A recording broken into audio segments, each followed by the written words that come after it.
My name is Sophie. I want to tell you my story. It is a story of love, mistakes, and hope. I was a quiet child. I didn't talk much. I didn't have many friends. My parents were very strict. They said, no playing, no friends, no hobbies. I stayed at home all day. I wanted to play with other kids, but my parents said, stay inside. I didn't go to kindergarten.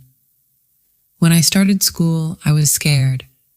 I asked myself, how will I talk to other kids? But soon, I made some friends. I stayed quiet at school. I told myself, be quiet, be safe. I wanted to join art classes and sports. I loved drawing, but my parents said, no. Focus on your studies. Art is not important. After school, I went to college. I met a boy named Ryan. He was tall and funny. He made me laugh. He said, you are so beautiful. I felt special when I was with him. We talked for hours. He told me, you are my best friend. I wanted to study and get a good job, but Ryan didn't like that. He said, why do you need a degree? You can marry me. I was 18 years old. I was in love. I thought Ryan will take care of me. He asked me to marry him. He said, let's start a family. I stopped going to college. I gave up my dreams. I thought love is more important than school. At first, everything was good. We were happy. We had a daughter. Her name was Lily. She was small and sweet. But things started to change. Ryan told me, you can't wear those clothes. He didn't like my tattoos or short hair. He said, change your style. I stopped meeting my friends. Ryan said, you don't need them. Stay home with Lily. Ryan started coming home late. He said, I was with my friends. I felt lonely. I wanted to talk to him, but he didn't listen. One night, he got angry. He shouted at me. He said, you are not a good wife. I cried. One day, Ryan hit me. I couldn't believe it. I cried all night. I wanted to leave, but I was scared. I went to my parents. I said, please help me. But they said, you are married. Stay with your husband. I went back to Ryan. I told myself, things will get better. I got pregnant again. This time I had a son. His name was Jake. He looked just like me. I loved him so much. Ryan didn't come to the hospital. When I came home, he said, why are you here so soon? I felt hurt. Ryan had a girlfriend. He didn't hide it. He told me, she loves me more than you. I felt small and unimportant. I wanted to leave, but I didn't know how. I had no money. I had 2 children to care for. One day, Ryan joined the army. He left me with the kids.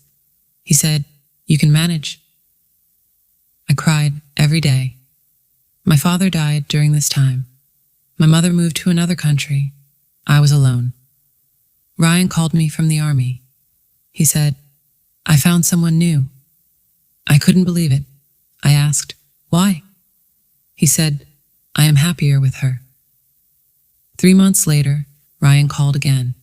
He said, I made a mistake. Please take me back. I still loved him. I said, okay. We tried to fix our marriage, but Ryan didn't change. He still hurt me with his words. Now we have been married for 16 years. Ryan tries to be better, but he still hurts me with his words. I often think about my life. Why did I forgive him so many times? Why did I stay?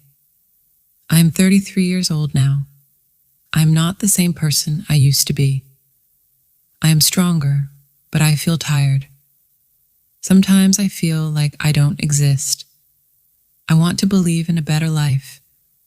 I want to find happiness for myself. and my children. Every morning I wake up early. I look at my children. They are my reason to keep going. Lily is 8 years old now. She loves drawing and singing. Jake is 4 years old. He likes to play with cars and laugh loudly. I tell myself, be strong for them. I cook breakfast. I pack Lily's lunch for school. Jake stays home with me. But some days are very hard. I feel tired. I feel sad. I ask myself, how did my life become like this? One day, my neighbor knocked on my door. Her name is Sarah. She smiled and said, "Hi, Sophie. Do you want to come over for tea?" I wanted to say no. I was scared Ryan would get angry. But I went. I needed someone to talk to. Sarah told me, "You are not alone. I am here for you." Her words made me cry. I didn't feel so alone anymore. Sarah gave me an idea.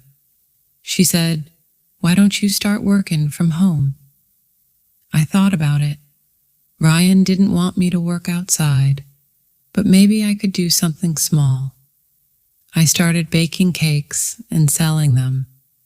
At first, it was hard. I didn't know if I could do it, but I worked hard.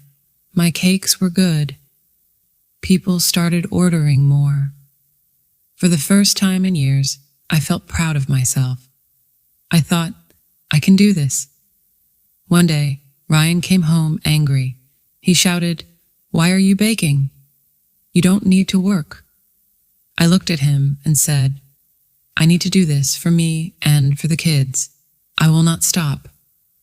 Ryan was shocked. He didn't say anything. I was scared, but I felt strong.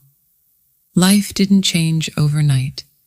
Ryan still gets angry sometimes, but I started to set rules. I told him, "I will not allow you to hurt me anymore. If you hit me again, I will leave." He didn't believe me at first, but I stayed strong. I knew I had to protect myself and my children. I also started meeting new people. Sarah introduced me to her friends. They were kind and supportive. I started doing small things I used to love. I cut my hair short again. I wore colorful clothes.